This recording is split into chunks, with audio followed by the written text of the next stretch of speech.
Walang takas kahit halos 2 dekadang nagtago at nagpalit ng pagkakakinlanlan ang isang dating intelligence personnel ng pulisya na nahaharap sa kasong murder. Nakatutok si Marisol Abduraman. Exclusive! Taas kamay! Taas kamay! Taas kamay! Dalawa!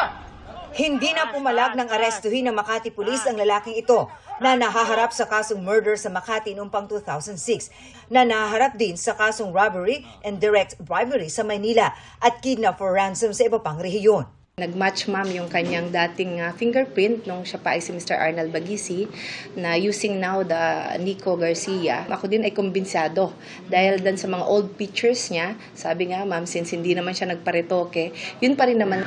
Naging malaking hamon daw sa mga otoridad ang paghahanap sa suspect dahil nagbago raw ito ng pagkakakilanlan. Dahil alam niya ma'am, kaya nagbago din siya ng pangalan. Meron siyang live birth certificate ma'am at nagkuha ma'am siya ng late registration.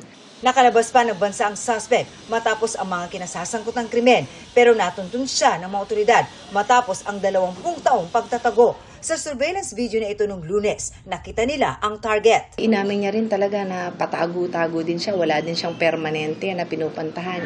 Kinumpirma ng suspect na dati nga siyang pulis at 14 na taong nagsilbi bago nagtogo nang tanungin kung bakit siya naharap sa iba't ibang kaso. Trabaho lang.